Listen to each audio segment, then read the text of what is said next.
Kano State government in the northwest of Nigeria has launched the domestication of the Change Begins With Me societal orientation program.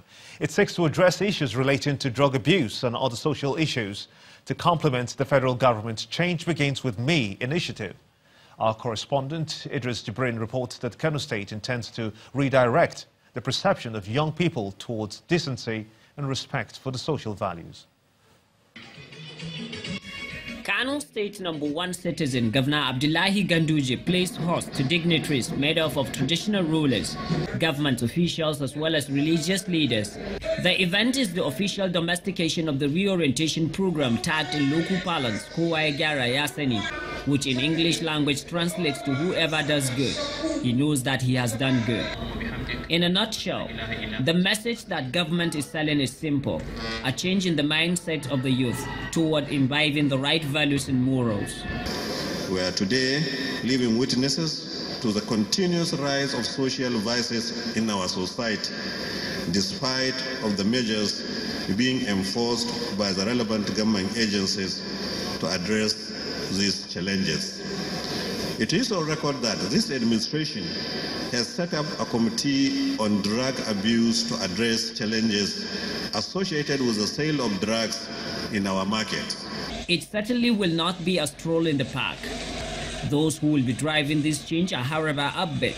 The Nigerian police generally is ever ready to strategize with the community, because there is no way we can have police in all nooks and crannies of any given state. The Emir of Kano, Muhammad Sanusi II, who spoke in Hausa, is bitter, angry and worried about the increase in cases of divorce, child abuse, as well as reported cases of drug abuse.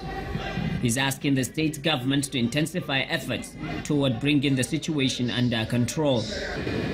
Mun ajiye mata a gida babu soyayya. Mun haifi ƴaƴa babu soyayya. Zuciya ta dishe ta yi kaushin yaro ya kalle ka a ido. Kana ganin yara, wataƙila kuna ganin su.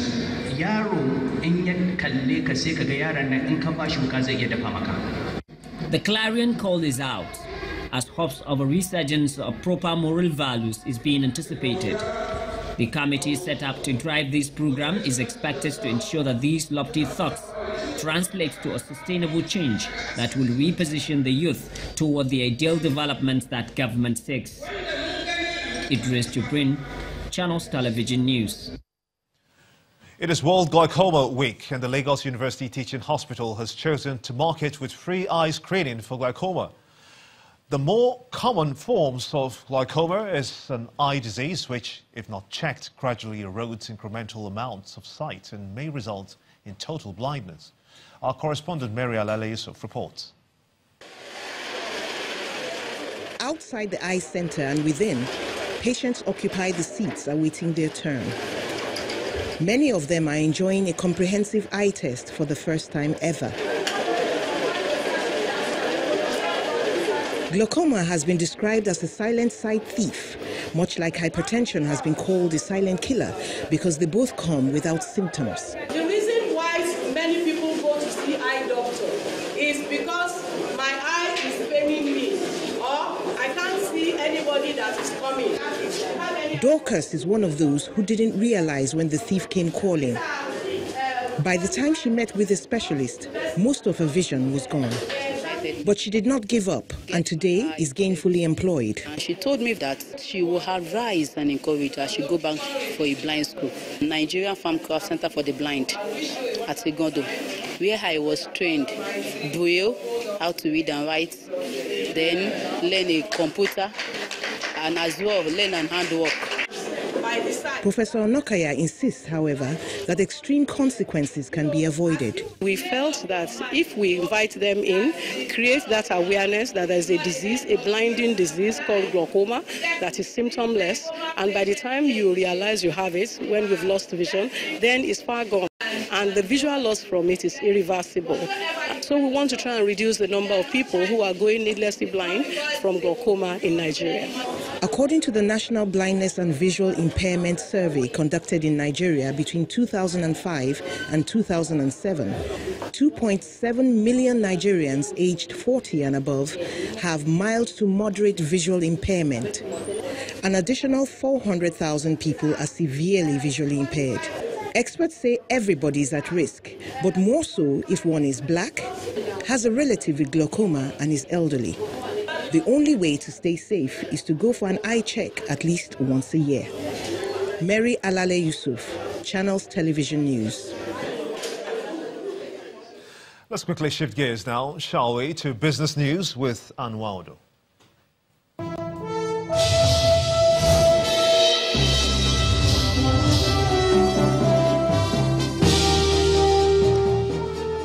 Thank you, Gimba, and welcome to Business News. We begin with S&P Global Ratings reaffirming its BB long and short-term sovereign credit ratings on Nigeria with a stable outlook. The latest ratings on the country are supported by moderate external indebtedness and a relatively low government debt stock, while the stable outlook signals its assessment that the non-oil sector improvements could support higher economic growth and fiscal revenues over the next 12 months.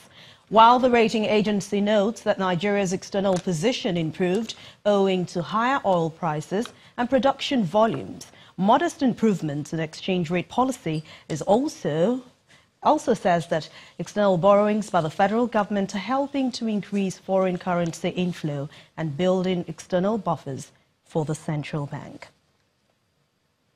Members of the Chartered Institute of Forensic Auditors are calling for the passage of the Chartered Institute of Forensic and Investigative Bill currently before the National Assembly. The president of the institute, Mrs. Victoria Inape, told a news conference in Abuja that the passage of the bill has become necessary following the rising cases of fraud in Nigeria and the African continent in the last 10 years. She says the quick passage of the law will also assist the federal government in its fight against corruption. Now let's go to the Treasury bills market, where the central bank will offer over 50 billion naira at an auction, and that will happen next week. 5.4 billion naira will be for the 91-day bill, 26.9 billion will be for the 182-day bill, and 21.5 billion will be for the 364-day bill. In the meantime, trading was bullish this week, with average yields falling by 23 basis points to close at 14.82%. Market players are reacting to the release of the Treasury bill auction calendar for the second quarter of this year, which of course indicates a reduction in the amount of Treasury bills being offered compared with the maturity amount. At this week's primary market auction, 6.2 billion naira, 4.0 billion naira, and 85.5 billion for the 91-day, the 182-day, and the 364-day bills were allotted. But dealers are already expecting higher yields next week. We'll now take a look at the equities market. Stocks traded very low this week, down 2.85%. That's after 2 consecutive weeks of gains. The banking index posted the largest loss among other sectoral indices after losing in the shares of Zenith and GT Bank. The oil and gas, consumer and industrial goods sectors also recorded losses this week, while the insurance index rose marginally by 0.25%. Despite the loss recorded this week, traders are still expecting to maintain a positive outlook for the equities market next week. And we'll definitely wait to see how that turns out next week. That's Business News. Thank you so much for watching. I'm Anne Mwawadu. It's back to you, Gimba.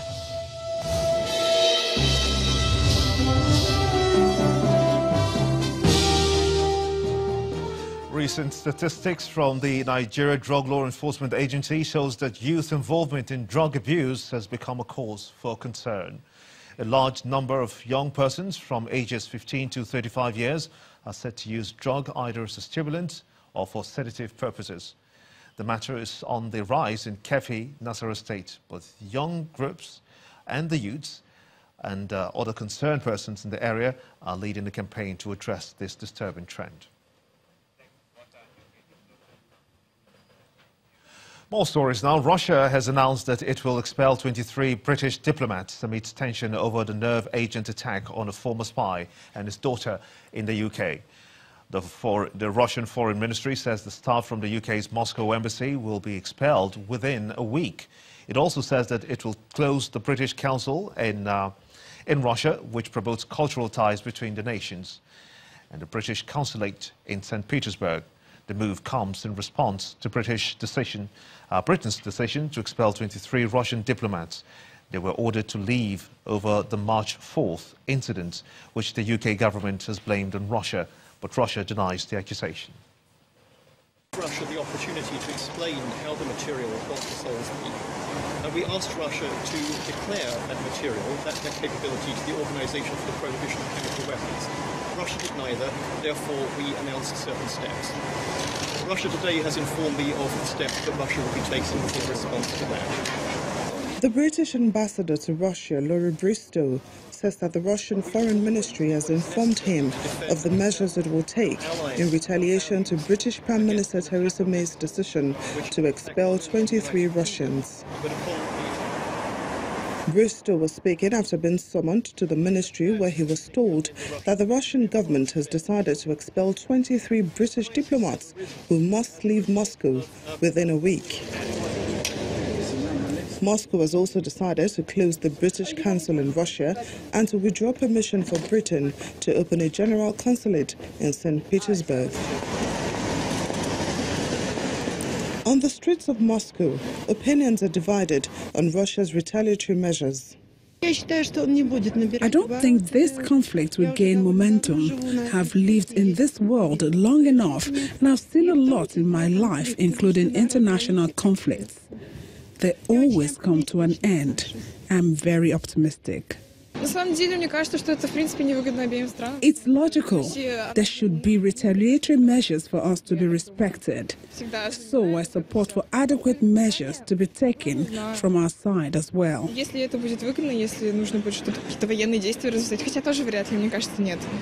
Britain and Russia have been trading public insults over the use of a Soviet-era nerve agent called Novichok to strike down former Russian double agent Sergei Skripal and his daughter Yulia in the English city of Salisbury. At the moment, relations between London and Moscow have crashed to a post-Cold War low over the attack, the first known offensive use of a nerve agent in Europe since World War II. Well, joining me on the News at 10 for a broader perspective on this diplomatic row is an international affairs analyst, Mr. Oluyinka Oyeniji. I want to thank you so much indeed for coming on the News at 10. Is it okay to view the actions on the ex-spy and his daughter, allegedly by Russia, as an attack on the sovereignty of the United Kingdom, do you think? There's no doubt. They take the lives of their citizens very seriously, and this is happening in the United Kingdom. So it's not something that would have been swept under the carpet. Yes, United Kingdom was going to make a statement. Theresa May wasn't going to allow that opportunity to pass, and she needed to also send strong word to the international community. So that's the necessary reaction. So where do you think this is heading to? All right, this is another momentum. This same thing has happened to the United States, where they had to expel Russian diplomats. Now United Kingdom is doing the same thing. Russia itself is retaliating. Like those interviewed have stated, it may not last a while, but it's building momentum. There's no doubt about that. United Kingdom has called United Nations into equation, NATO and other departments of the United Nations. So there's no doubt that it will build momentum. This can be argued back and forth, especially because lives have not been lost. But it will build momentum for the nearest future. Clearly, this is a tit for tat, isn't it? Because 23, I'm expelling 23. I'll expel 23 of yours as well. Yes. But this seems to be, in all fairness, balanced. But if we have to look at the deeper sides of the relationship between the UK and Russia, how would you explain how this will pan out at the end. Do you think they'll resolve this at the end of the day? It will be resolved, but it's not something to be done in 5 years at the minimum, I'll tell you. Now, you must understand that there's a realignment of world powers, no doubt. North Korea is having its own issues with the United States. United Kingdom is pulling out of EEC, which is Brexit.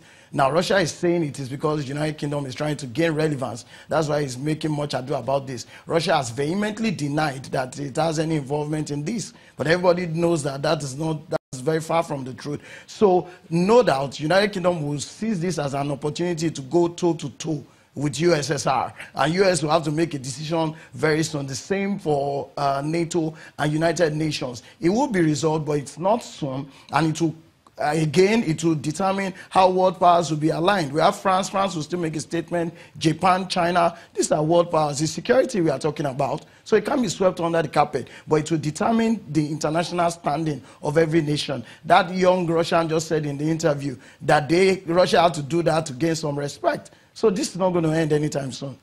So how valid is this argument that Russia is possibly the only country in the world that produces such nerve agents used in this attack? Well, I'll tell you the truth, that's a blatant accusation, no matter how well you look at it, all right? You've invented the chemical weapon. There's nothing to say nobody else cannot acquire it. The origin may point at Russia. It doesn't mean it's Russia that's deployed it. The same thing with Iraq at the time. It was said that Saddam Hussein was building up chemical weapons. We found nothing there. The same thing has happened in Turkey. The same thing is happening in Syria. So we can't say it may have its origin from Russia, but I think it's blatant and crass to say it's Russia that has applied it nonetheless.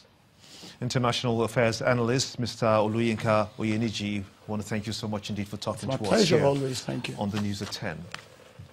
In part 2, after the break, African Footballer of the Year, Mohamed Saleh, breaks Liverpool's club record for the most goals in a debut season. That's on Sports News. Join us again.